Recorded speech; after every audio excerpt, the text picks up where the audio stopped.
Qué enorme honor, gusto, placer, privilegio en esta ocasión. Ya saben, soy Alberto Velarde y estoy con Lolo Badía Borre. Leyendas legendarias. Por fin se me hizo, muchachos, entrevistarlos, platicar, conocer al señor Badía. Lolo y a Borre ya los conocía. Qué gusto y sobre todo, qué admiración, muchachos. Y les digo tal cual, qué admiración, porque uno que vive en lo que malamente se le llama provincia. Ajá. Siempre nos han condicionado a que, no, es que si las cosas no vienen de la Ciudad de México, o ay, de rebote de Monterrey, no sirve, no se van a hacer famosos, ni lo intenten. Y ustedes son un ejemplo de que el talento bien trabajado puede llegar a grandes cosas, independientemente del lugar donde se nazca o se radique. Allá también lo vivimos. En el norte todo el mundo se va a vivir a la Ciudad de México porque tiene una banda y ahí es donde va a pegar y luego ves que no tienen tiempo para tocar porque tienen que pagar la renta y así. Ajá. Y fue una gran cosa desde que teníamos el Late Night y yo de años antes que hacía películas y todo era, no me voy a ir de aquí hay talento, de aquí va a salir algo y fueron 20 y tantos años. Sí, y si no hubiera funcionado esto nos dirían tercos, pero como funcionó, somos perseverantes. Ajá. Es que esa es la diferencia, ¿no? Porque luego sucede mucho este rollo de, ay, no, es que es una persona bien terca cuando llevas 10, 15, 20 años y no logras el objetivo. Uh-huh. Pero a veces nos estamos condicionando a los límites y a las expectativas de otras personas. Cuando entendemos que las cosas llevan su tiempo y también sabemos disfrutar de los procesos, como que te cambia muchísimo el panorama. Esa es la clave, ¿no? O sea, el punto es, no lo estás haciendo para hacerte famoso. Sí, lo estás haciendo para tratar de eventualmente vivir de eso, pero lo haces porque te gusta y por eso no lo dejas de hacer y por eso puedes estar 25 años haciéndolo. No, Borre sí lo hizo para ser famoso ahora. Sí, y aparte los procesos pueden llegar a ser muy difíciles, güey. O sea, está bien bonito, pero es un proceso. Ah, sí está cabrón. Son recios, son duros y no siempre es la alegría, ¿no? La otra vez me pasó de que cuando terminamos de escribir el libro, sentí satisfacción hasta que lo vi, no durante el proceso, ¿no? Sí, durante el proceso Borre batalló, fue muy pero... batalloso, así de, qué pedo. Y ya cuando terminé, fue, no mames, ¿por qué no disfruté el proceso? Entonces, no creo que el proceso sea tan disfrutable de todo el tiempo. Pues que depende. O sea, depende, ¿no? Si tienes la presión de que ya lo quieres y ya quieres tener el resultado, pues a lo mejor te frustras mucho. Pero si entiendes que el resultado es la consecuencia y no el fin, por así decirlo, ajá, pues a lo mejor también te cambia la perspectiva. Y yo siempre he sido más del proceso. Desde que soy artista, o sea, cuando terminas la obra, para mí ese es el orgasmo. Ya acabaste. Uh-huh. Ya terminaste. El foreplay, el proceso, uh-huh, el pensarlo, el armarlo, para mí esa es la parte que más me llena. Porque, bueno, mucha gente los empezó a ubicar bastante con leyendas legendarias. Pues pero la gran el trabajo mayoría previo ha sido muy, muy padre, porque algo que también se ha podido comprobar con ustedes es que el mejor medio de comunicación en el que puedes empezar a generar proyectos es el más austero. Sí. Porque ese medio es el que te va a exigir creatividad. Sí, exacto. De hecho, la creatividad funciona mejor cuando tienes limitantes. Si tienes todo para hacer lo que sea, o sea, si tienes todas las opciones del mundo... Es la gran diferencia entre las películas de los 80s y las de ahorita. Ahorita con CGI haces lo que sea. Ajá. Entonces, ves The Thing de los 80s y los efectos, ¿cómo le hacemos para que no se note el hilo? Sí. ¿No? Y güey, ¿sabes cuánto tardaron para que se secara E.T.? Oye, no, traerlo. ¿Sabes lo que cuesta un flete desde su planeta? Cotizarlo. Y a como se ponen de payasos los fleteros, ¿no? Que te cuenten. No, y luego los metes a un camión y parecen inmigrantes. Bueno, eso es otro tema. El punto es que tenían el late night, no había un ingreso económico, que no sé por qué eso pasa mucho en provincia, muchachos. O sea, ya si también esto lo podemos hacer como círculo de confianza, no sé por qué en provincia luego te dicen, oye, tengo un espacio en tele. Ajá. No nada más en provincia, México, No nada más. También en Ciudad de México. Sí, en Ciudad de México, si no estás dentro de las televisoras y te meten, no te van a pagar, no te van a dar las cosas como... Sí, me atrevería a decir que la mitad de la televisión mexicana está hecha a base de gente o que no le están pagando bien o que está haciendo sus prácticas profesionales. Sí. Ay, me acordé de Quiero TV. Saludos. Voy a fingir que entendí esa referencia. Sí, y otros canales. Pero al punto al que voy es si no aprovechas también esos espacios, a veces sí es importante el cochino dinero, porque pues, de algo se tiene que comer. Sí, tiene que comer. Pero cuando tienes ese tipo de oportunidades, es importante aprovecharlas, porque es como un internado. Es como un bautizo en fuego, güey.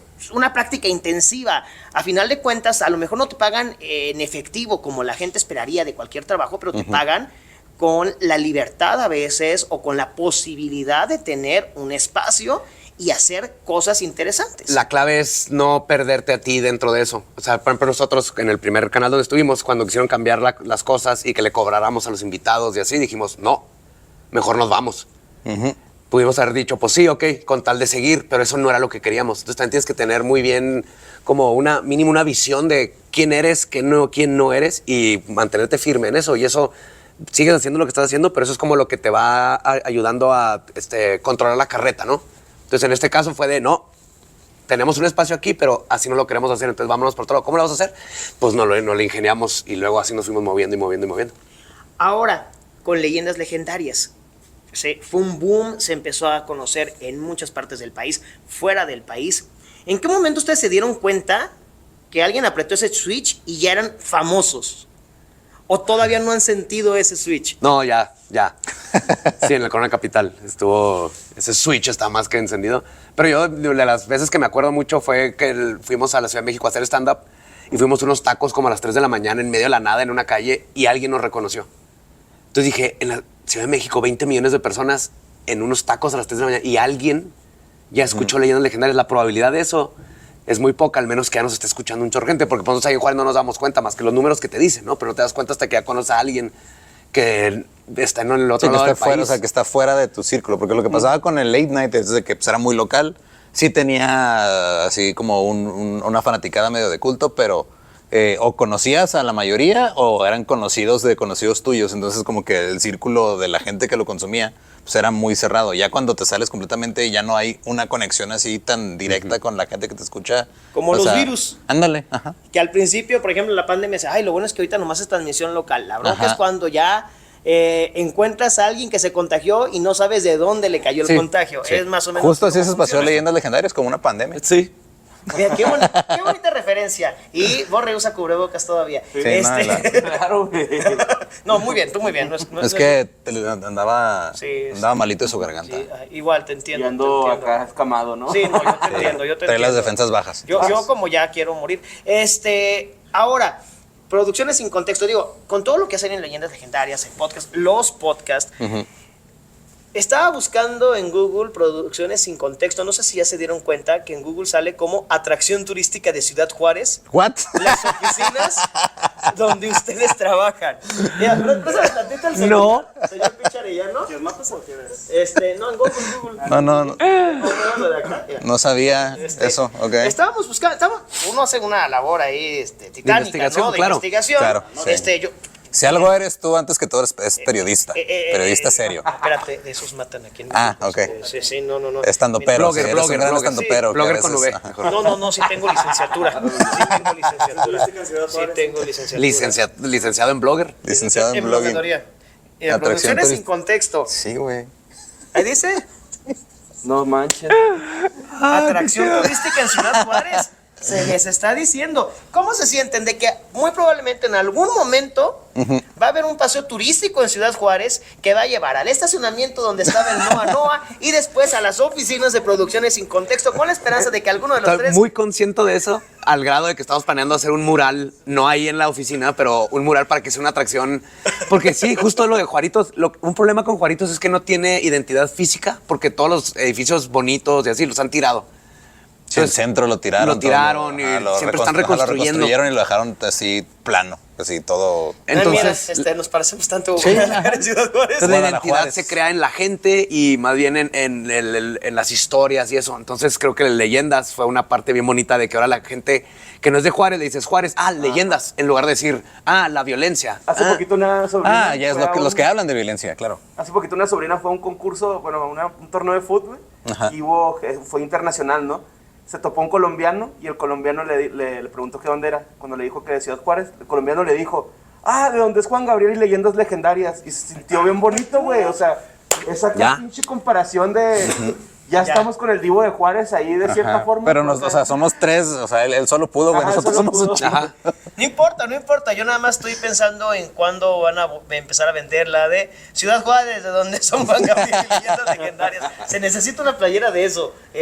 Sí. Anota, la merch. Héctor. Por favor, si lo puedes apuntar. Digo, son ideas que uno tira a lo tarugo. Merch. Y ahora tenemos el libro. Sí. que están logrando cosas que en algún momento se sugería que debía pasar con el movimiento de la comedia, con el movimiento del blogging, con el movimiento del podcast, que es la comunicación 360, que se trata básicamente de saber generar mensajes independientemente de la plataforma. Claro. Porque muchos dicen, la forma es negociable, el fondo no. Y el fondo puede ser el podcast, un blog, un documental o un libro. Y aquí vemos varios de los casos paranormales que sí pasaron, que los pudimos ver en noticias, pero tal vez no ahondamos en detalles. Y son casos muy, muy, muy interesantes que además le meten la jiribilla, muchachos, porque la comedia no sale de uno. No, nunca. Fue justo cuando estábamos hablando de hacer el libro, fue cómo agarramos la esencia del podcast y lo traducimos a un medio físico, ¿no?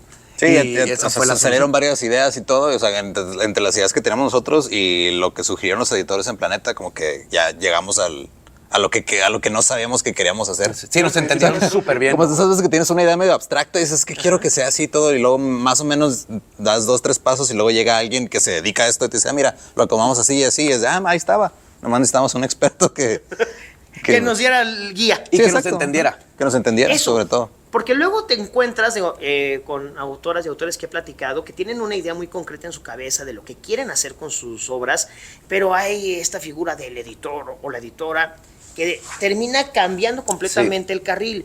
Y lo bueno es que aquí encontraron una persona que les entendió y supo encaminar las ideas que ustedes tienen. Tenía la misma visión. De hecho, desde Late Night aprendimos eso, ¿no? La importancia de delegar. Porque nos llegó a pasar de que estábamos buqueando invitados al mismo tiempo todos y luego buqueábamos 3 personas el mismo día. Entonces empezamos a aprender mucho a delegar y la importancia. Cuando pasan cosas así con el libro, dices, él es el que sabe de libros, nomás sabes, esta es nuestra idea, ¿qué nos recomiendas, no? Lo que queremos es que tenga esta cosita, que esto de acá, y él dejarlo hacer lo que él sabe hacer. Una vez que empiezas tú a tratar de meterte en los libros, pues tú no tienes esa experiencia. Sí, y la te neta- estás privando de adquirirla. Sí, todo el equipo de Planeta, o sea, pues, sin ellos, primero no hubiera libro, segundo no se vería tan bien como quedó. No, y la verdad es que el texto, las ilustraciones, el Digi se rifó el con- diseño ajá. editorial Sí. es bastante amigable, las infografías, o sea, es un libro muy pensado en todo tipo de lectores. Desde los que son ávidos de devorarse páginas hasta las personas que a lo mejor no son tan asiduas a la lectura y aquí pueden tener un primer gran acercamiento. Sí, creo que encontramos ese balance en... Es la misma investigación que les gusta, pero un poquito menos académica. Tienes los dibujitos, tienes las fotos, tienes las bromas, entonces es más digerible y alguien que le encantan esos casos los va a disfrutar porque tiene la información que quiere y alguien que es nomás rápido, que se lo encuentra en la mesa del amigo, va a encontrar algo ahí rápido que él puede leer, aprender y reírse porque es perfecto para el coffee table, ¿no? El libro. Ahora, son varios casos, digo, hay cosas paranormales, cosas de crimen, pero hay uno en especial que a mí es el que más me llamó la atención porque habla de una impresionante estupidez humana que puso en riesgo muchas vidas, Sí. que es el caso de Cobalto 60. Yes. O sea, nos quejábamos, y bien dice en el libro, de lo de Chernobyl, pero lo de Chernobyl, pues sí fue un error y todo lo que tú quieras, pero a final de cuentas siempre estuvo manejado por personas expertas en Exacto. energía nuclear. Aquí, Aquí fue un don. aquí fue el don que vende autopartes, básicamente. Sí, sí, y luego mandaron a unos albañiles con su casco a recoger radiación, así, échenlo en bolsas de plástico. ¿Por qué me está saliendo un sexto dedo? O sea, No sabían, no tenían ni idea de qué hacer. De hecho, por el incidente de Cobalto es que se forma finalmente ya la comisión de radiación y bla, bla, bla de Y el señor México. todavía está vivo, tiene 200 años. Ay, es mutante, ¿no? ubican a Godzilla, es el señor exactamente. Don Vicente. Ahora, ¿cuál fue la curaduría? ¿Cómo seleccionaron los casos para poder armar el libro? Porque después de tantos capítulos del podcast, Para 200. o sea, ¿cómo seleccionas? Creo que ¿Cuál lo es tu criterio? ¿Cuál es el criterio? Sobre todo, porque duele dejar Sí, de hecho, tuvimos que De hecho, o sea, quitar. de los que hicimos, nos sobró uno que tuvimos que quitar del libro por cuestiones de impresión. Quitamos una sección y... Una sección y un- Quitamos, creo que una sección, una infografía y un capítulo. Ajá. Escribimos de más. Ok. ¿Y cómo fue esa curaduría? ¿Cómo Pues lo fue primero la fue como que balancear, que haya paranormal, que haya de ovnis, que haya De historia, de de true crimen. crime y de historia. Y luego creo que nos fuimos por ejemplo, personales. Así que tiene que estar Cobalto porque somos de Juárez y ese caso es increíble para México. Y fue de los que, o sea, creo que fue el primer episodio que nos puso así como que nos expuso más a la gente. Ajá. Porque muchos que no conocían la historia fue, no mames, no sabía de esto y empezaron a rolar ese capítulo. Y fue de los primeros que pusimos, sí. Ajá. Y luego muchos que somos muy orgullosos de, por ejemplo, Teresa Urrea, ¿no? Que esta es una historia que tiene que ser contada, que no te la cuentan en la historia en la escuela. Y aquí va a haber un libro donde va a vivir el espíritu revolucionario, ¿no? De esta niña que cambió México. Entonces así fuimos como escogiendo en Crimen Real, ¿cuáles son los favoritos? ¿No? Pues tiene que estar La Mataviejitas, Jeffrey Dahmer. Entonces fue así entre qué nos gusta y qué hemos notado que a la gente le gusta. Vaya, pues compren el libro. La verdad es que si ustedes son fans de leyendas legendarias, esto tiene que estar en sus casas, sí o sí. Y también es una muy buena lectura. Lo podría recomendar mucho, digo, cualquier tipo de público, pero para adolescentes creo que es una gran herramienta para acercarlos a la lectura, para que conozcan de temas bastante interesantes y sobre todo para que platiquen algo más allá de lo que sucede con Danny Ocean o Mario Bautista. Sí, pues que mira, también lo que pasó con Danny Ocean hace poco, pues estuvo difícil. Sí, estuvo difícil. Que probablemente pueda estar en el tomo 2. Veremos. Veremos, sí, no. Pero, vaya, la verdad es que se les admira, se les respeta mucho. En la escena de la comedia ustedes han hecho cosas muy diferentes. No se han encasillado solamente en el stand-up comedy. El stand-up comedy, a final de cuentas, es una herramienta más que detona y potencia la creatividad con la cual se trabaja y lo han entendido muy bien. Es una herramienta para contar historias, ¿no? Y creo que es lo que hacemos y nos gusta hacer, contar historias. Ya sea en stand-up, en libro, en el podcast, haciendo chistes en el podcast. Pues siempre estamos contando historias. Y eso es lo importante, porque al final de cuentas los seres humanos nos relacionamos con las historias y eso es lo que nos acerca y eso también es una de las claves del éxito que han tenido. Así que, Lolo, Badía, Borre, muchísimas gracias por este tiempo para conversar, que sea la primera de muchas veces y se les quiere, muchos. Muchas gracias. Gusto verte de nuevo. A ver si se pasa un poquito éxito. Gracias, ya pórtale, porque si no, lloras. Yo lloro, voy a llorar.